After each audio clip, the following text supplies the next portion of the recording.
Bonjour et bienvenue dans cette vidéo, j'espère que vous allez bien. On se retrouve aujourd'hui pour ma pile à lire du printemps, puisque ça y est, cette saison est de retour.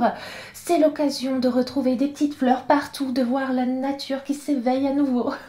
Et donc pour l'occasion, j'ai préparé une petite pile de livres que j'aimerais beaucoup lire pendant cette saison, que ce soit des livres plutôt printaniers ou d'autres qui ne le sont pas du tout, mais que j'ai très envie de lire vraiment tout de suite.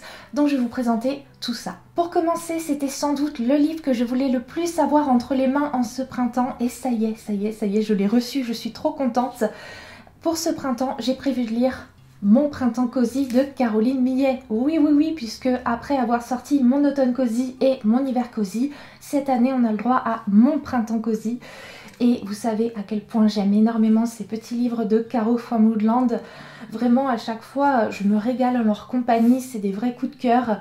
Ce sont des petits guides pour bien vivre chaque saison qui se passe. Et d'une façon, moi, que j'aime en tout cas beaucoup, qui me ressemble. Et du coup, pour moi, à chaque fois, c'est un vrai petit bonheur de me plonger dans ces livres-là, qui sont bourrés de superbes illustrations de Caro. Vraiment, on en prend plein les yeux avec ces petits livres qui sont de vraies pépites.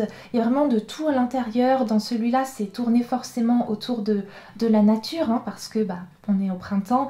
Et puis, il y a également plein de recettes, dont notamment certaines à la fraise qui me font trop envie. Enfin, vraiment, ça va être encore un vrai petit régal cette lecture, je le sens. Pour ce printemps, j'ai également prévu de lire le tome 3 de Magic Charlie, Justice soit faite, de Audrey Alouette, publié chez Gallimard Jeunesse. On peut dire qu'il y a un petit peu de nature et tout ça sur la couverture, donc voilà, c'est un livre printanier. Non mais vraiment, j'ai très envie de me plonger dans ce troisième tome qui clôture cette trilogie. Donc ça va être l'occasion d'avoir le fin mot de cette histoire, de dire adieu au personnage. Mais alors, mais quelle saga, franchement, je l'aime énormément. Dans le premier tome, nous suivons le personnage de Charlie qui va découvrir que c'est un magicien, qu'il a des pouvoirs et qu'il va falloir qu'il apprenne très vite à s'en servir parce que on est venu s'en prendre à sa grand-mère et on lui a arraché de précieux souvenirs. Donc à partir de là vont se découler de nombreuses aventures. On découvre vraiment un univers avec beaucoup de créativité. L'autrice Audrey Alouette, vraiment, elle a une imagination de dingue. Donc il me tarde de savoir comment elle a clôturé son histoire, vraiment. D'un côté, ça va me rendre triste de terminer cette saga, mais c'est bien aussi de les terminer de temps en temps ces sagas et d'avoir le fin mot de l'histoire. Je compte aussi me plonger dans Un sort si noir et éternel de Brigitte Kemmerer, qui vient de sortir au format poche chez le livre de poche jeunesse. C'est un livre que j'ai trop envie de lire, puis bon, il y a aussi des éléments de nature sur la couverture, donc c'est un livre du printemps. Ce livre en fait me tente beaucoup parce que c'est tout simplement une réécriture du conte de La Belle et la Bête. On va y suivre le personnage d'Harper qui est une jeune femme partiellement handicapée et qui va être témoin d'une tentative d'enlèvement.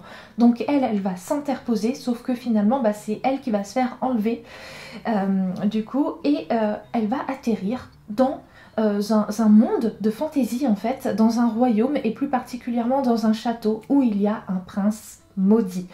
J'ai vu tellement de bonnes critiques sur ce livre que maintenant qu'il est en poche, que je vais pouvoir le lire, franchement, j'espère vraiment me régaler à ses côtés. Un livre vraiment printanier, celui-là, j'ai pas besoin d'excuses pour le mettre dans cette palle, c'est le tome 3 de la saga Hôtel Heartwood, Ensemble c'est mieux de Kelly George, avec les illustrations de Stéphanie Gréguin, publiées chez Casterman. Vous savez que depuis l'automne, je me plonge chaque saison dans un tome de cette saga, puisque le premier tome se passe en automne, le second en hiver, et là pour ce tome 3, eh bien, c'est au printemps que nous allons retrouver la jeune souris Mona et ses amis. Hôtel Heartwood, en fait, c'est une saga où nous allons suivre un hôtel dédié aux animaux qui se trouve dans un arbre. Et à chaque fois, pendant chaque saison, les animaux vivent de nombreuses aventures et il me tarde de les retrouver là pour ce printemps, de voir ce qui va arriver à tout ce petit monde. C'est si doudou, si mignon.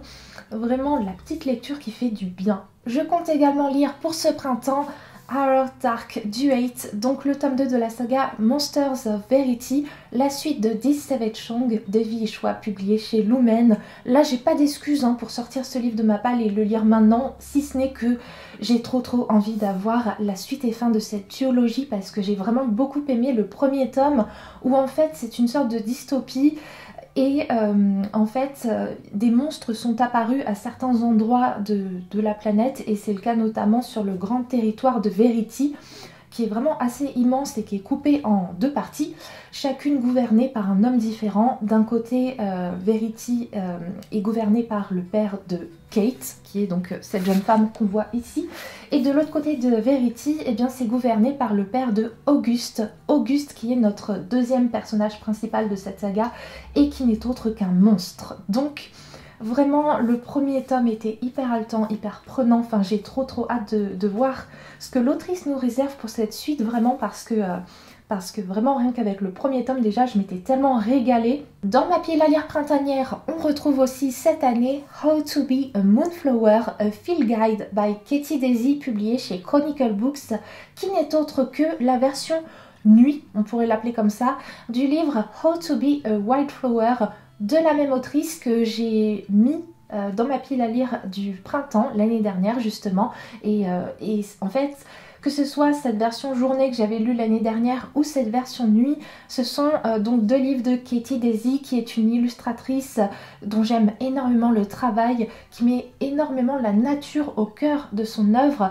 Et donc dans cette version nuit, eh bien, on va avoir beaucoup d'illustrations autour de tout ce qui se passe au niveau de la nature, des animaux, des plantes, mais de façon nocturne. Donc voilà, c'est un vrai petit livre très inspirant. Il n'y a pas tant de texte que ça, mais ce genre de petit livre, c'est surtout fait pour qu'on en prenne plein les yeux et qu'on se régale. Pour ce printemps, j'ai également prévu de lire Le Pont des Tempêtes de Daniel L. Jensen, publié chez Brajlon, que vous le savez, je me suis procuré ce livre il y a vraiment pas longtemps. J'ai complètement craqué parce que déjà ça faisait des mois qu'il me faisait envie. Il est enfin sorti en VF et dans cette édition magnifique, donc bon...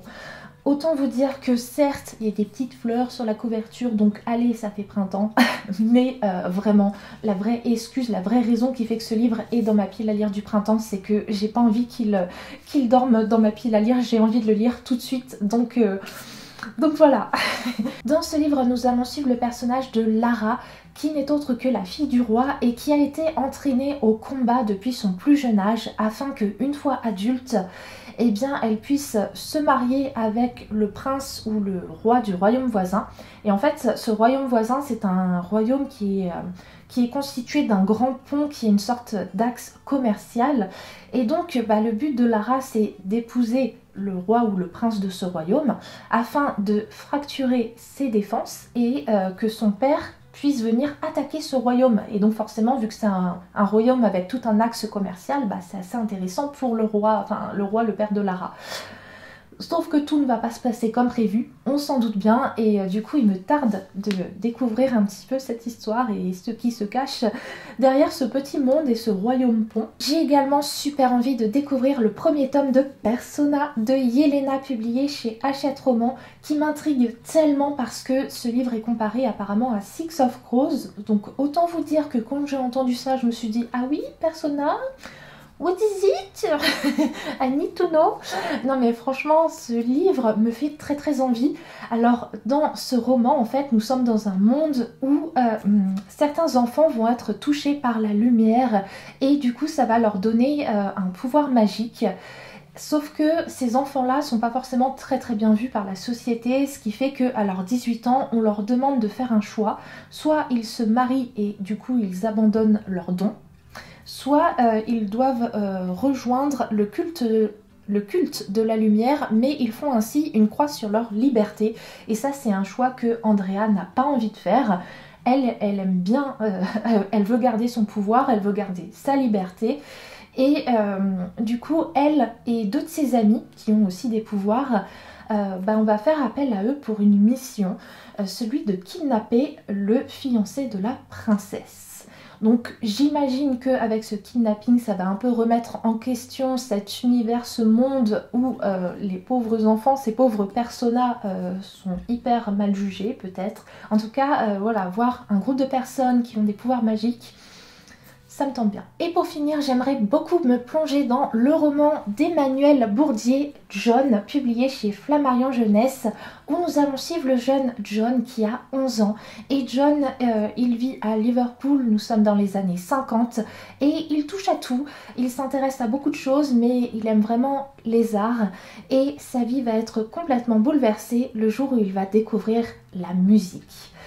Et si jamais le prénom de John et les indices Liverpool et années 50 n'ont pas encore fait tilt dans votre tête, ou alors que vous dites « peut-être, oui, vous avez bien raison. Ce John-là n'est autre que John Lennon. En tout cas, la jeune version de lui qu'on va découvrir dans ce petit roman. Et franchement, il me tarde vraiment, je pense que je vais me régaler avec un petit livre comme ça autour des Beatles. Voilà, comme ça vous savez tout de ces livres que je compte bien lire pour ce printemps. N'hésitez pas à me dire s'ils vous tentent aussi ou si vous les avez déjà lus, ce que vous en avez pensé. Sur ce, je vais vous faire de très gros bisous et on se retrouve tout bientôt pour une nouvelle vidéo.